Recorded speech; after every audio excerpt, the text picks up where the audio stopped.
can you tell us anything about your new book? Oh my gosh. I'm trying to think if I can. Like any hint.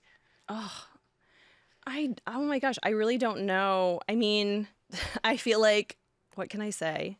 I really don't, I'm like, Look, I'm like, she's what am looking I allowed around, to you're say? like, oh, they look, don't even and really they know. just said no. It very much is the book that you would write after taking a year off. And it's very much that.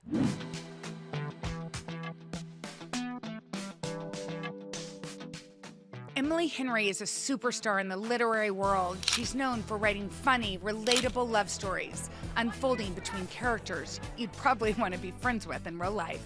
Since 2020, she's had an incredible streak of publishing 6 best-selling books, 6 years in a row. Now her books are hitting Hollywood. People We Need on Vacation, the first of 5 planned adaptations, premiered earlier this year on Netflix. Casting for Beach Read was recently announced, and Emily is writing the screenplay for 2 other projects.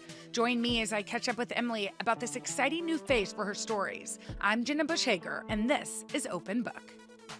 Emily, I'm so happy to be with you in person. Me too. This is so much better. It's so much better. We've only been on Zoom. I know. And to be in real life is a real treat. It's magical. I'm not worried about the delay and like interrupting you. I know, exactly. I mean, it'll happen. We'll but- interrupt Yeah. because we'll talk Yes. books. But you've had this crazy sort of trajectory. Your career trajectory since 2020 has been wild. Yeah. And you have worked like crazy. I think you are a self-proclaimed workaholic. Yeah, So definitely. from one workaholic to another, why are you the way you are? Oh my gosh, we're going straight to therapy. I really am. Like, my only answers are like really deep seated. I mean, on the one hand, I think people go into the arts in a professional capacity because they have the experience of like reaching a flow state, and it's like the best feeling in the world, and then you just can't stop chasing it forever. Yeah. And so I think that's a huge part of it. I think also there's like, the desire to prove myself. I'm like a youngest child with only older brothers. Like, there's a lot that would have probably made me a workaholic at anything I do. Yes. But with the writing piece of things, it really is like nothing feels as good to me as when I'm writing and it's going well. And I will say that's 5% of the time. But it's like you're chasing you're it. chasing that. It. And when it happens, it's like you could just do it forever. You really feel like you're in ecstasy and you would just write until you died. Yeah. I'm still working with my therapist about why I work so much. But Really? It's pretty deep-seated. Yeah, I it's feel pretty like clear. I could make some guesses. Pretty clear. But it took me to 44 to sort of figure it out. Yeah. And okay, but the last year, you've given yourself some time. Kind of. I mean, that was the goal. And I will say, like, I remember a couple of years ago, I go on this writer's retreat with some friends every year, and I was really stressed out about a book and about the editing process. And one of my friends told me, you need to take a year off. And she said, no one is going to offer that to you, so you're going to have to ask for it. And then the next year I went on that writing retreat, and she was like, I'm so proud of you. You're taking a year off. And I was like, yeah, my agent and my editor kind of sat me down and were like, we think you need a year off. And she was like, oh, what that must be like. Like, that's so nice. Yeah. They really like care about me as a person. And they encouraged me to like just give myself some room. And I think it was so important because it gave me a chance to have experiences. I feel like I was saying no to a lot of things because I was so focused on the work. And in the last year, I like traveled so much more. I saw so many friends that I hadn't seen in years, and I hosted people, and like, I don't know, I slowed down. And the weird thing is I did actually end up working a ton on other things. Yes. But I never would have done that. And like, that was a good experience to like, I wrote a bunch of screenplays. I wrote a couple of like episodes of a TV show for like just for fun. Like, I did things for fun that aren't going anywhere. And it had been so long since I'd done that. I think there's this sort of like push in publishing. Yeah, you know. Yes, I do. And especially for writers like you that have cultivated these incredibly loyal fan bases where, there's like kind of an expectation for a cadence that sometimes, is unrealistic. Like you've written a book a year since 2020, which is crazy considering in 2020 you wrote your first romance, your first adult novel. And here you are for the last 5 years, making sure that there was a book a year. Does that, like, how do you think about expectations, particularly at this point in your career where you Yeah. have built this incredible audience? Well, it's exactly what you said. It's like I have this huge support system in my readership, and I feel like this responsibility to honor that in a way. Like these readers have given me my dream job, and I don't take it lightly. And it really does feel like an incredible gift. Like it genuinely does. And I want them to feel like I am grateful for what they've given me, and like I care about like whether they like my books, and I'm still always trying to push myself and do something I'm excited about, but I do actually weigh that when I'm thinking about my work is what can I give them? Like what is it that they might be looking for right now? And yeah, it's really confusing. It's really confusing to like find that trust in yourself to know like what is coming from you and what's coming from outside voices. But I mean, yeah, I just take the responsibility really seriously. And also I'm a human being. And eventually you have to like accept your human limitations. And I'm really amazed. There are so many romance writers who produce multiple books a year, and I don't know how they possibly do it. And like, I'm not at that level, but to me, a book a year was still pretty, and that's a lot. Intense. Yeah. I mean, that means you're writing or editing at all times. All the time. Yeah. Like maybe sometimes a week or two break in between was kind of my schedule before. And I will say like taking a year off was really interesting because getting back into writing my next book, which should be out next summer. Wow. Yeah, it was really, I was shocked how nervous I felt. I felt so scared to get back into it. Like just taking that little time away kind of also I think taught me something about why I'm a little workaholic, is because it's like I was afraid to get off that carousel and thought like I'd lose momentum and whatever. And I do ultimately think it was really good for me to just go live my life and have new things to say, new things to write about. But it was kind of scary. I mean, it wasn't really even a year that you took then. It wasn't. I'm like, I'm doing like the 9 math, months. Emily. Yeah. You did not take a year if you've already started True. writing. Yes. And there was a moment too, like before Great Big Beautiful Life came out, where I was really freaked out by the editing process. And like, I was sort of like, well, should this be my year off? And I spent an extra year on this book. And everyone pointed out, they're like, that wouldn't be a year off. You've already been working on this so long. It's like almost done. Why would you wait? Why would you do that? Like just give yourself 1 month off and call it your year off. But I'm really glad I didn't do that. Yeah. Yeah. So you got into the writing cave, which is what you call it. Yeah. Why do you call it a writing cave, first of all? Because you're living in extreme isolation and everything's kind of dirty.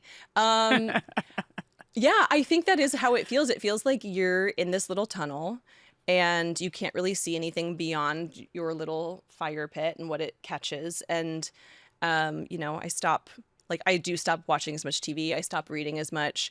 I stop saying yes to as many things with friends.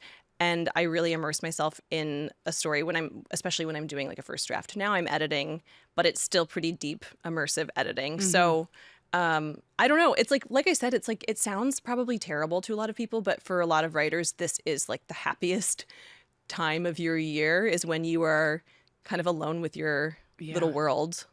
Were you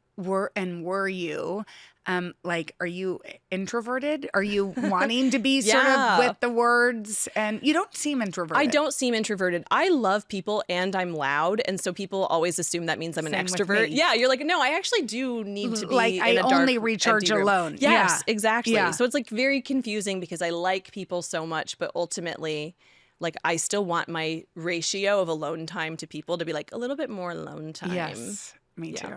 Okay, so you've gotten back into the writing cave. Can you tell us anything about your new book? Oh my gosh, I'm trying to think if I can. Like any hint? Oh my gosh, I really don't know. I mean, I feel like, what can I say? Anything. I'm like, what am I on? Just like, oh, they look, don't even really know. They just said no. Yeah, they don't even they really were like, know. Absolutely not. Like, there is a romance. No, I think what I can say actually. That would be. Yeah.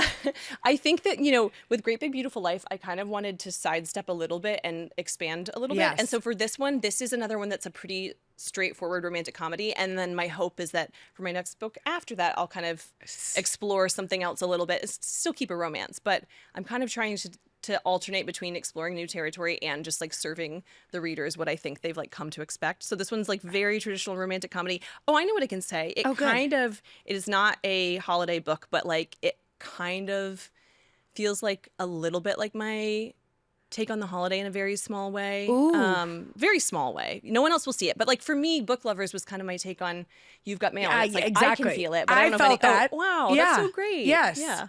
So, okay, this has a little bit of a holiday vibe. A little bit, yeah. Okay, I like it. Oh yeah, you know what else I think I can say is like it very much is the book that you would write after taking a year off, and it's very much that. It So might the make everyone person want to is- take a year off. The person has gone somewhere. The person is, yeah, the person's person gone needed a somewhere. break. The person and gets needed a break. Yeah. I know. And I think sometimes as women in particular, even like taking an hour Yeah. to go walk, I feel guilty Yeah. about whatever it is I'm leaving. And then I always come back feeling more inspired or energized. Do you feel that way in your career right now? Absolutely. I feel like, I mean, there are a couple different things. Like what you're saying, just doing something like living your life is really energizing. And I do have a writer friend who's always telling me, like, this is writing. She's like, if going for a walk is writing, all of these things that aren't you sitting down at your desk are also writing, and they're just as important as the sitting down at your desk part of the job. So there's that. And then also, like I said, I was like really immersed in screenplays for a year, and that was really fun. But there are limitations. Like there's different things you can do in different mediums. So to come back to having 400-ish pages to really go super deep into the characters and have things take as long as you want. And, you know, that's really fun for me. It gave me a new appreciation for novels. It's like a luxury. Yeah, it is. It is a luxury.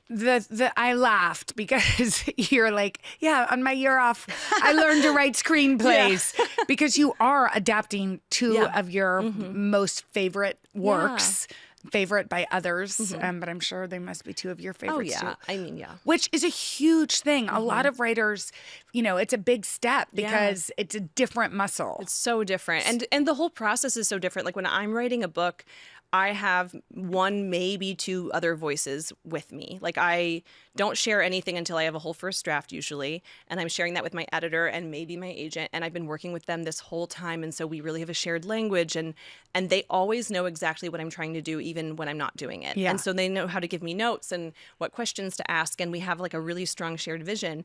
And when you're making a movie, it's obviously like a very different, it's this big like committee experience. There's so many people who have ownership over the thing, and you have to find this way to stay true to the book and honor the book while also like hitting all of these other markers and making sure everyone is feeling heard. And that's also really fun. And I feel like there's magic that can only be made with a collaboration like that. Right. And I also think there's magic that can only get made when it's like one undiluted voice. Yeah. So where are you in that process for those two? So we are, I mean, I'm like, again, it's like, I never know what I'm allowed to say. So I just say it. I know. Well, I'm like, me too. Yeah. I relate to you in many ways. Yeah. So there are drafts of both scripts. We have, it's not public, so I can't say, but we have a director tentatively attached to one. We're talking to directors for the other. Those are both projects with Netflix, and they're super, super motivated to get those made. But they also want to get it right. So I'm glad they're not just like rushing. And what was it like for you to learn something new? Yeah. I mean, like it's like you're younger than me, but we're in our sort of your early mid. Yeah. You're early mid. Yeah. I'm mid. You're in your early midlife. Yeah. But to get to like experience something for the first time at our age must feel like a gift. It is. And you know what? Also, like, I don't know if you relate to this, but I also really hate being bad at things. And so it's really hard for me to make myself try new things because I'm not going to be naturally good at almost anything. I'm not that person. No, me neither. I would love to be that person. But yeah, so I think I didn't raise my hand to adapt any of the previous adaptations because I knew I would be so bad at it. I like had not. Well, you knew you needed to learn I didn't know how to do it. Yeah, Exactly. And it wasn't until watching the process like a couple of times that I felt like, okay, I think I can do this. And that's when I, said that I would like to. And yeah, I think it was good for me. I think it is so good to push yourself. And like you said, it actually is a gift to have the time and space to just do something new. And I think, I feel like we were fed this idea that you become an adult and you get a job and like that's who you are for the rest of your life. And that hasn't been the experience for almost anyone I know.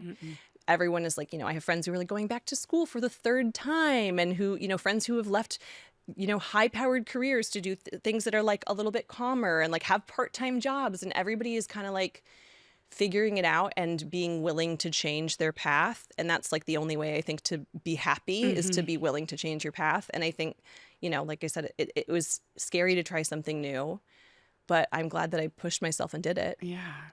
So, I mean, you talked about the fact of watching two of your pieces of work being adapted. Your first book came out as a film, which was so good. Thank you. And I know you were delighted in it too. I really was.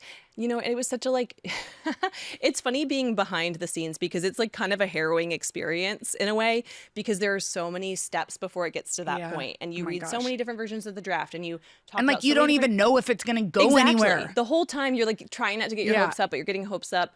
And you know, toward the end of that process, I had developed a really close friendship with our director, and so he was the one keeping me in the loop about everything. But toward the end of the process, I did tell him, like, I actually have to step back. Like, this feels like so many false starts and so emotional. And I just kind of was like, I need you to just call me if and when. Yes. And so now, like, moving forward, that's like the projects that I'm not writing on. That's much more my approach, because it can be really hard to, you know, like, know every single thing that's going on and all the ups and downs and especially when you have no control over it. Exactly. And, you know, obviously, like, readers don't generally know that. They assume that you, like, are, you know, in the room, and that's not how it works. And I do think, like, writing these new ones has been fun because it does give me I get to hold it a little bit longer, and ultimately it still will not be like just my thing. It's going to belong to all of these people. Like, hundreds of people are going to work on these things. I think adaptations are so crazy because, and we were talking, you know, you were on the show at one point, and we were talking in the makeup room, and I'm like, everybody has all these opinions, and people that aren't as obsessed with books as we are don't really understand the power of fandom and probably the power your readers have or the opinions your readers have, because the thing that's so different about reading as a hobby is it's so insular. It's yes, and so personal. And it's like so you're having personal. your individual experience with this thing. When you're visualizing a character in your head, it could be totally different than who you're visualizing, and definitely different than who's ultimately cast. Right, for sure. Yeah. So has that been interesting to be sort of like, I mean, you're the shepherd of all these books. You're the author of all these books. Yeah, I mean, it is interesting. The thing that I've, like, tried to communicate to my readers is that, like, I do, you know, I know it's a parasocial relationship. I don't know these millions of people. No. But I do feel this weird thing, like, and they're not a monolith either, but I do feel this weird thing of, like, I know them and they know me to some extent. And I do generally know how they're going to feel about things, and, like, the scenes that need to be protected and all of that. Like, in People We Meet on Vacation, I gave a list, like, you know, our director asked for a list of scenes that, like, he thought the readers, or that I thought the readers would be disappointed. Yeah. And he tried, and, like, a list of quotes, he tried to fit in as much as he possibly could, but that's ultimately, like, down to, like, the process, and not everyone works that way. And, you know, like we were discussing, it's like, it's not, so it's like, I use every moment of my, my interaction to just kind of try and, like, advocate for the readers, but ultimately, like, it's not my thing, and I'm not in the room, you know, and I am with them, like, in this, like, we're going to have this experience together. And of course it's scary to see something you love take a new form, but, like, it's also exciting. You have the opportunity to be surprised, and I don't know. Was there anything with People We Meet on Vacation where you had to say, like, oh wait, no, you have to put that in? What are they? What are your readers called? The MHens or something? Yeah, I mean, I think they just say MHen readers. I don't know MHen readers. If we're wrong, well, somebody I think we should tell use us. MHen as a noun. Yeah, as a noun. Like, they're the MHens. Yeah, they're the MHens. The MHens. Yeah, the hens. The hens. Was there anything you were like, oh my gosh, if this is taken out? Yeah, I mean, well, the balcony list. scene. Yes, I had a list, but the balcony scene. But they were never trying to cut that. I will say one thing that got cut and added a bunch of different times. Two things, actually. The condom scene with Molly Shannon, which I was really fighting for just because I wanted it. I was like, it doesn't matter for the story, but I love it. And then we got Molly Shannon, and that kind of secured that we could have it. You were like, the condom scene is okay because Molly Shannon said yes. Yes, they're going to need this to happen. And then the other thing, the condom scene, what was the other one? Oh, the pregnancy scare in Tuscany. That was really important to me. I remember when they were like, and again, like, I was so much more, like, over everyone's shoulder with this one until I was like, this is not helpful for anyone. But And even for yourself. yeah, especially for myself Yeah. ultimately. But there were a lot of versions where they were trying to cut that scene and they were trying to figure out like, is what happens in Croatia more important or is what happens in Tuscany more important? Because the book has this like red herring of Croatia the whole time. It's like, what happened in Croatia? What happened in Croatia? And it's ultimately like exactly what you would expect. And it doesn't seem like it should be that big of a deal and whatever. And I was always really adamant that to me, that was a red herring. And what happened in Tuscany was so much more significant because Poppy has this pregnancy scare. This is spoilers, but it's been out for years now. I feel as The though movie's people out. have read the book. They should have read the book. If Yeah. you're listening to this podcast, there's a good chance. Yes. But yeah, so like this pregnancy scare is the moment that they really realize what they mean to each other and how they might be holding each other back, because Alex is immediately so willing to kind of just drop his life. And he's like, you know, if you're pregnant and you want to have this baby, I'm going to be there with you and I'm going to help you in whatever way. And she in the book realizes how unfair that is and how much they've been limiting their own lives and their own love stories with these other people. And I really wanted that to make it into the film. And I was so happy that it ended up making it in. Beach read, the castings come out. We talked a little bit about this. And the opinions are wild. Yeah. Like somebody told me the opinions were wild, and I don't spend that much time on the internet. And then I looked on the and you're internet, like, oh. and I was like, "Whoa, the opinions are wild." Yeah. Do you ever want to weigh in, or you're just like, no, I mean, I don't really want to weigh in because, like I said, it's like it is our thing. I was saying this earlier this morning. It is our thing. It's my thing and the reader's thing, but it's also this whole other team's thing, and we have to let them work. Like, I remember, I mean, the same thing we were talking about the writing cave. I remember Yulene telling me like, okay, like I'm going to be going into my director's cave and like, you know, I'm going to just be doing my thing. And I think she's really brilliant and I think she's going to make something really special. And also, I love Patrick Schwarzenegger. Yeah, Can I just say it? Yeah, he's a nice guy. I've heard he's very nice. Yes, I have heard that. Everyone who's worked with him has great things to say. He's very and his mom is like my mentor. Yes. Yeah. Okay. So I mean, it's funny, and I think this is like a very particular thing when it comes. Oh yeah. Like this is a very particular reader thing, and I think it also shows why adaptations of books have so much weight behind them. Exactly. Yeah, I know. I mean, it's like, it's in a way, like I'm sure, again, it could be harrowing, but I also think it shows how passionate the readers are and how, like, you know, how much this matters to them.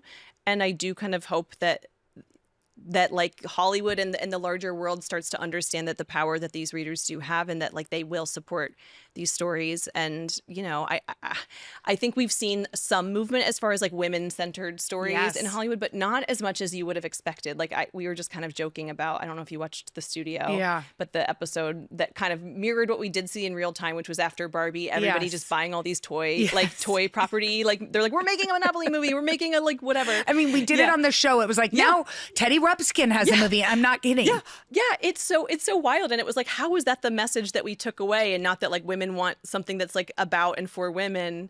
Totally. But I think we're trending that way. It's just moving really slowly. I also think, and I feel like you've spoken about this, but when we think back, again, I'm making myself 10 years younger for a minute, but when we think back to like the films that were the most formative for us, it was the You've Got Mail. It was that when Harry Met Sally, like those rom-coms were such a part of like how we were raised. Yeah.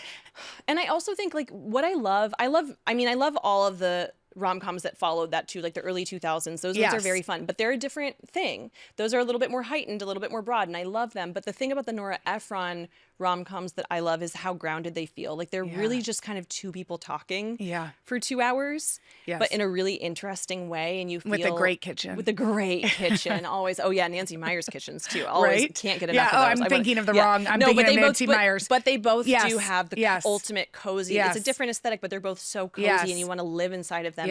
And you feel like these are real people with real problems, and their problems don't necessarily get resolved. Like, I mean, You've Got Mail is one of my favorite movies because it's such a beautiful, sweet love story, but it still ends with this bittersweetness of she has to let this store go. She has to move on with her life and like accept that the world is changing.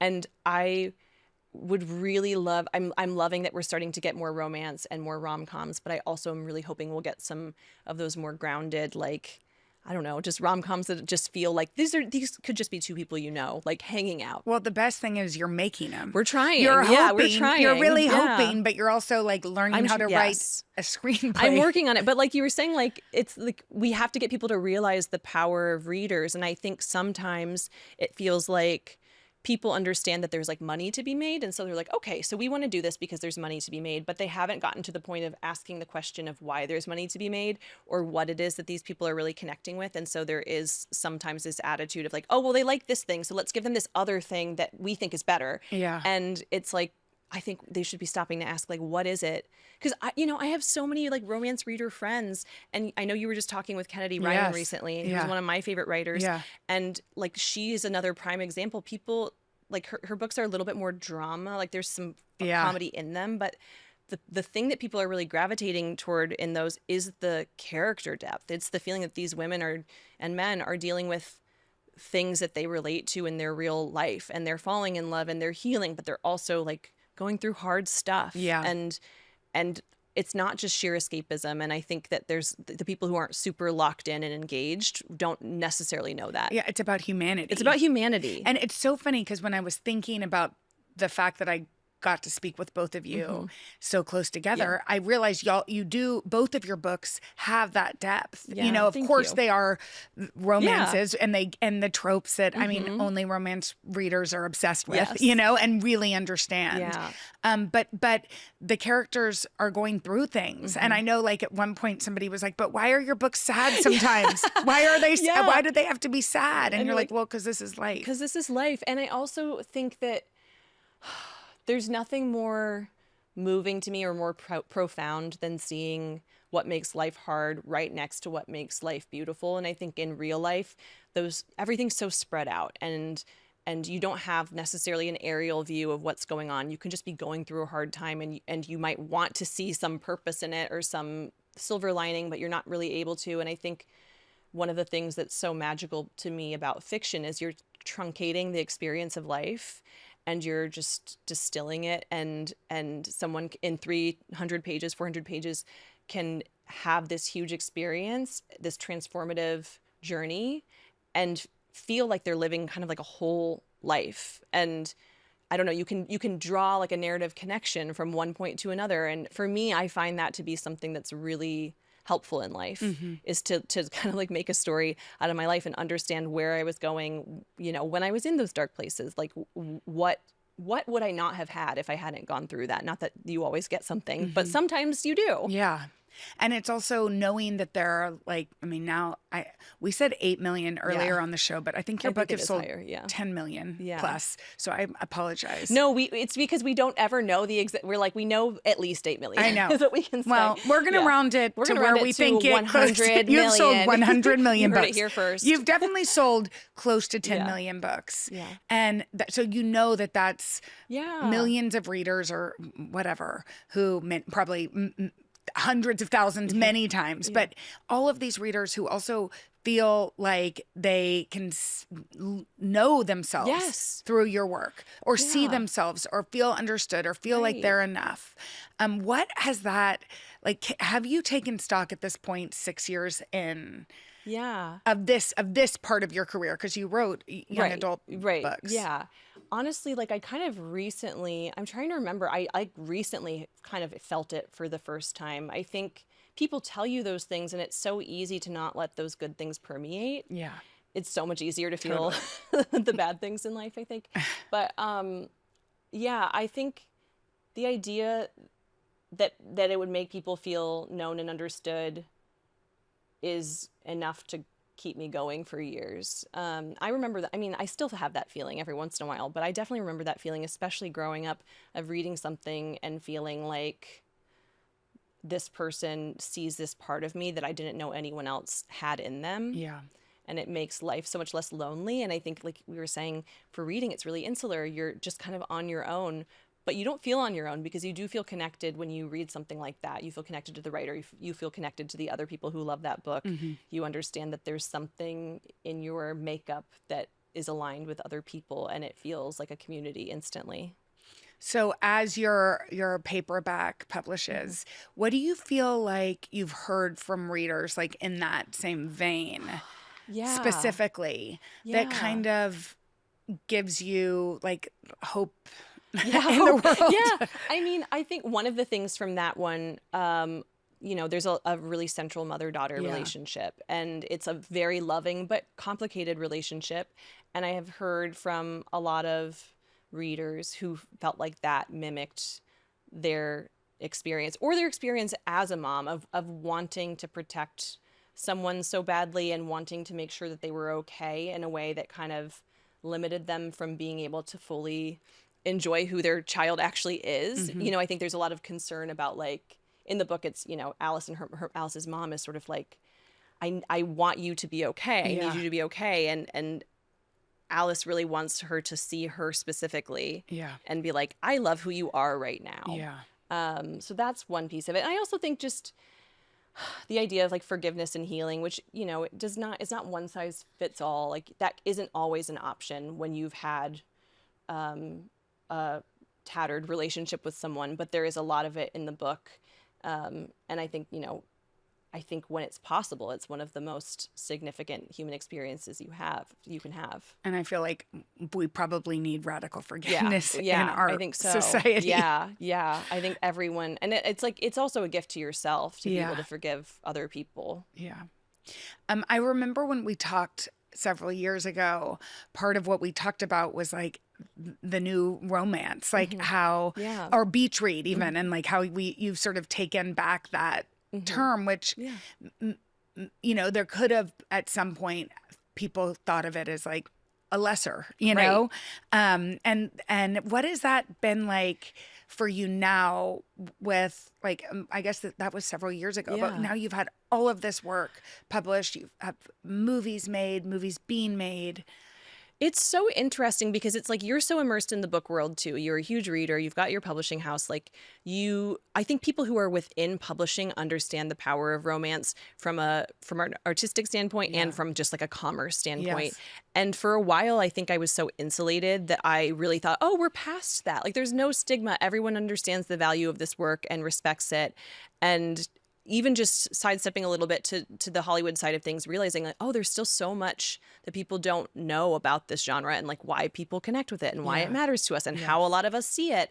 And that I think has been kind of like an awakening, realizing there's still so much room to go. But also on the flip side, it's like this is a brag. I wasn't trying to make it a brag, but I had a profile in the New Yorker. And when that email came through, like the first thing I did was I screenshotted it. My whole body went hot. I screenshotted it and sent it to my friends and was like, do you think that this is to make fun of me? And they were like, what are you talking about? And I was like, I don't know. Like, it just doesn't feel real that the New Yorker would talk to a romance novelist. That does not feel real. And every time something like that from like a paper of record comes through, I always think like, my first reaction is like, am I the butt of a joke? And no one is doing that. Everyone is just like lovely and respectful and curious and interested in your career. Yeah. And they do, they see how this is like affecting publishing and they see how it's affecting the cultural conversation and they're journalists. So of course they want to like know more and talk about that. But so it's like, I wonder, is that like, do you feel like that, where does that come from? Like just because of your schooling or? I think so. I mean, I don't know if you feel this way. I would imagine you do, but I feel like for millennial women, there was nothing less cool growing up than anything people deemed traditionally feminine. Yeah. And I also only had older brothers. And I think I really took a lot of that messaging to heart without knowing that was even messaging. And it wasn't really until I got to college and made like a close group of girlfriends who like really kind of prioritized just spending time together over like being around boys and men. And I don't know, like I think, and they were so unabashed in their like more traditionally feminine interests with scare quotes. And that really made me question how I had seen things as far as like, what is good art? What makes a person like worthy? What makes a person interesting? And I don't buy into any of that at all. But I am in a line of work where I am sometimes coming into contact with people who still do. I mean, there are times that I, especially not with book people, but doing press for like the film, there are times that I talk to a journalist who says something that they're not trying to be disparaging in any way, but it becomes clear that like they're not thinking about my work the way that I am. They're thinking about it as like sheer escapism. Like they'll use language that is never how I would describe what I do. And so I think there is a part of me that's just aware that that is still the default for a lot of people, is to think that things that are about or centered around women, and then things that make you happy, those are lesser than. Those are not real art, is like how I think a lot of people still feel. When to me, I'm like, there's nothing harder than making someone feel joy with ink on a page. Like I can make someone feel sad. I know how to do that. Like I could kill off a character. I can make bad things happen.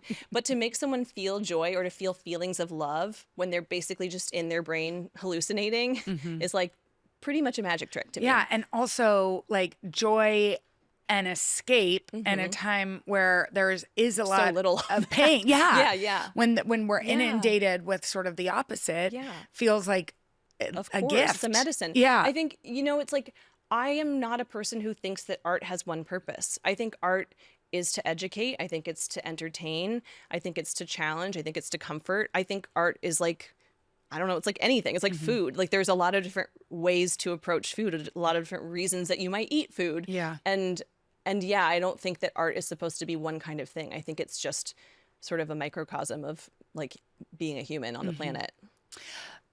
We talked a little bit about this too the last time we talked, I think, which is like, I can't remember what I ate yesterday, but I feel like, and I talk with a lot of writers about the juxtaposition between your life, which is, and we share something in common. My husband is not on social media. Yes. He never has been. It's really great. But he'll say things like he'll not know about things. And you're like, oh, I just assumed you know everything that's going on in the world, but no, you really don't. No. Like the reason he knows it is from like the New York, like he'll know like very niche things, right? But he won't know like, I'll be like, oh, it's Brian's birthday. And he'll be like, how do you know that? And I'm like, well, Instagram tells you people's birthdays if you want to know. And he's like, oh, I didn't know that, But anyway, this reckoning of sort of this very insular life of writing in the cave. Yeah.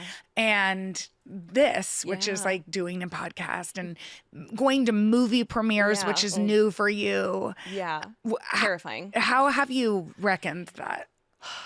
I mean, it's getting easier with time. I do think it's sort of just an exposure thing. The more you do it, the more comfortable it feels. Did you used to feel nervous? I still feel nervous. I mean, like I had tissue stuffed in my shirt before I sat down to do this. In that chicest little outfit that I want. You should get it. You can have it. Let's trade. Yeah, I mean, it's like I get nervous and I don't even know why, because everyone is always so wonderful and warm and welcoming, but it is not natural to be perceived like that. You know what I mean? Yeah. And like you don't want to be like standing outside of yourself, watching yourself do something. And when you're on Instagram, that's basically all that is happening. Yes. So you're like, oh, that's what my mouth does when I'm talking. I know. It's like, but you don't need to watch it. But I guess you've gotten more comfortable. But do you prioritize, like, how do you prioritize both parts? Yes. I mean, it's weird because I feel like an open book in some ways, but I'm also like very private. Like I don't post like my friends even on social media, unless they have like a business. Yeah. Which like my friend makes beads. That's bead so cute. Isn't it so cute? Yeah.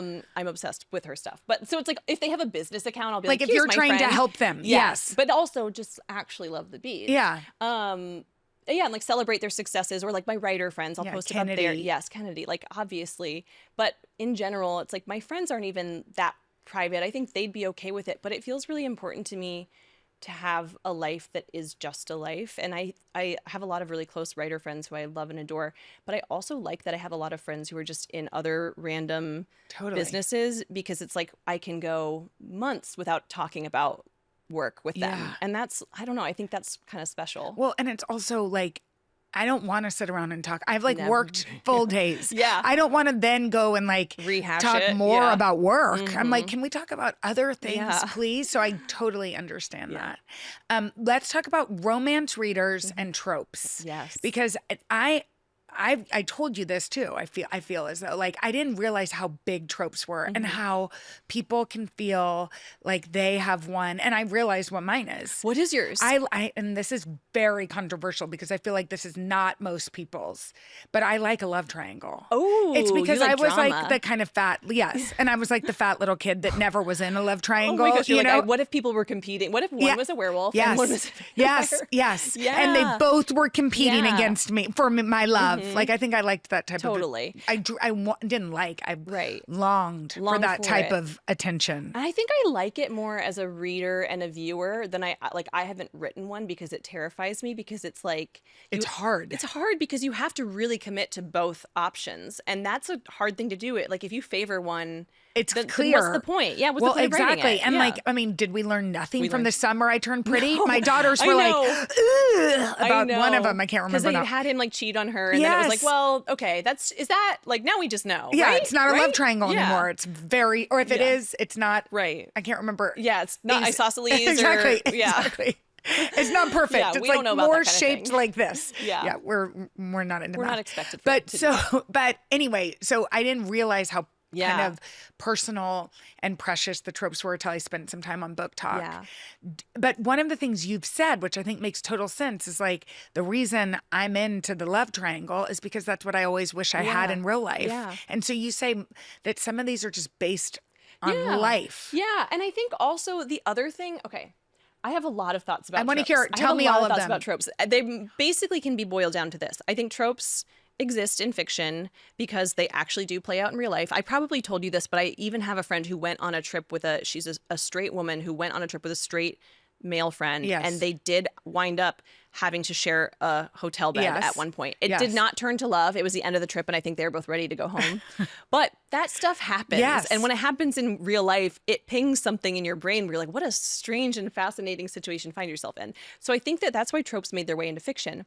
I think the reason right now it's so huge has sort of come from like the fan fiction space where people are writing specifically to a trope Yes. and they're tagging it that way. And so then publishing kind of got in on marketing things that way. But the reason that I think it works so well in fan fiction is because you're taking characters who you already love and you're putting them in a very specific scenario and you want to see how they would act. Yes. So it's like you're taking these characters you love and you're making them rivals, or you're taking characters you love and you're Friends to making them lovers. friends Yeah. and you're making them share a bed and you're Yeah. making one of them be sick. And it's like the trope is just kind of a thought experiment, and the reason it matters is the way that the character acts. The character should act extremely like themselves when they're put in this situation, and that's what makes it interesting. It's like they shouldn't all read the same. It should be like Yeah. you're seeing this person and they do things a little bit differently. And I think, like I also am a person who I will pick up a book based on a trope that I love. Yeah. But it's only going to be the delivery that makes me love the book or not. Because Exactly. It's just not the trope. It's not the trope. It's how the trope plays out. Yes. The same way as like anything. It's always execution for me. Okay, let's do a little quick fire. All right. Well, since we've started the conversation off air, Yep. talking about Bravo, Okay. what's your favorite Bravo show? I know it. You know it. We already talked about it before we even got cameras Mm-hmm. rolling. Real Housewives of Salt Lake City. What is it that makes it so good? It is just such a fascinating mix of personalities. I don't know. I also think it's just like a newer Real Housewives Yeah. franchise, and those first few seasons can just be such magic because Yes. nobody is really like self-producing or trying to come across a certain way. And there's also a couple in that one. There are a couple of like long mysteries from early seasons that get resolved in, I think it was like their season 3 or season 4 finale. It was like they're on the beach and the wind is blowing like crazy and they're all looking glamorous, and like 3 mysteries get solved in one moment. And it was just incredible television that you could not script. What is your favorite romance trope? I do really love an enemies to lovers, Yes. with the right execution. And also I love a marriage of convenience, especially in historical romance. Oh, I love totally, that. Love totally. that. Can't get enough. Okay, what are you you're reading everything. I'm reading but what are you everything. reading when you're not reading romance? Oh, I do a lot of thrillers. Right now I am reading, everyone else in the world has already read this, The Secret History. I had read some of it, but not all of it. It's my favorite. It's so good. It's in my It's top. so It's on good. my Mount Rushmore. I understand why everyone has been telling me to read it for 15 years. And I reread understand. it as an old person too. It and holds up, right? It's funny. It's like it's so dark and twisted, but it's also like she's so funny as a writer. I love Donna Tartt I know. so much. Let's get some more going, Donna. I know. We're waiting. I know. Oh, you know who else we need to kind of light a fire Who? under is Gillian Flynn. I know. Can someone? But call Gillian her? started publishing. Wait. Oh, right. She's got a house. She's got an a press imprint. now. I know, which but means, I mean, just as somebody that does that, she's gonna be busy. she's busy. But I know we need like Sharp Objects. I know. Oh, To me, Sharp Objects is a better book than really? Gone Girl. Oh, I don't know. I mean, the twist of Gone Girl, like, I mean, it can never be repeated. But again, it's not just the twist; it's the execution. Yeah. I feel like Gone Girl could have just been a book that had its moment, and instead I feel like it's just a perfect book that we still will always talk about because the writing is so She's juicy. such a great writer. I know. You know what? I've told her though, and I wonder if you agree. I don't read as many thrillers. Yeah. Because I love, and mysteries and thrillers were my very Really? favorite. Yeah. When I was young and in 20s, Yeah. it was all I read. And my sister will still write and be like, "Do you have a good mystery?" And I do Yeah. have some on the back burner, but it used to be what I read almost Right. exclusively. And then I told Gillian, and I believe this, that she kind of, I agree. I know where you're going. It's so much harder. You can't live up to Gone I'm Girl. afraid and also I feel as though sometimes, and I am kind of like a detective. Yeah. So I'm always looking for the twist. Right. And I feel as though she kind of set the bar, but I agree. also then things became kind of formulaic where it was like, well, Gone Girl did this, let's do this. And I'm like, no, we know. Right. We know that you're drunk, you know, Yeah. or whatever. It's the Sixth Sense all Yeah, over again. You're like, yeah. you can't make it a surprise ghost again. Right? Like that was incredible that it worked that one time. But now we're Yes. all, I agree. It really, I wonder when someone will stumble upon a twist that we haven't thought of yet in the way that Yes. she did. But again, like, I think that the twist is almost beside the point because the writing is so good and the character of Amy Dunn is so interesting. And like the way that it dissects marriage is so Yes, interesting. yes. And it's just a Do you like perfect book. Tana French? Yes, but it's, that's pretty dark for me because she gets into like I know. the nitty gritty. She does, but Yeah. I love her. Yeah. Okay. Favorite book of all time? Oh, I don't have one of those. Or like Mount Rushmore. Yeah. then. Okay. One that I will say is Wrinkle in Time by Madeline L'Engle. I love that book. Yeah. That was like one of my gateway books. Yes, exactly. It's a book that makes you find out that you're like a weird reader girl. Yes. And it's one of the first times I do remember having that feeling of like recognition. Yes. Because Meg is this character who's like she's like smart enough, but she's not that Yes. smart. And she's like, cute enough, but she's not like the popular sibling. It's Yes. it was the first time I just, feel like I was reading about someone who was just incredibly normal in a way that felt like, that's me. Maybe that's why I loved it so Yeah. much. And it's just magical and strange and weird. Yeah, it so is. Okay, Yeah. well, thank you so much. Thank Emily, I you. feel like I could talk to you I for know. 1 million years. Yes, we'll do But it. we'll do it again. Congratulations on everything. Thank you. Thanks so much for having me. Emily's newest book, Great Big Beautiful Life, is available in paperback now. Thanks so much for joining me on Open Book with Jenna. If you enjoyed our conversation, be sure to like, subscribe, and share this episode with fellow book lovers. And don't forget to leave a comment. We'd love to hear what you thought. I'll see you next time.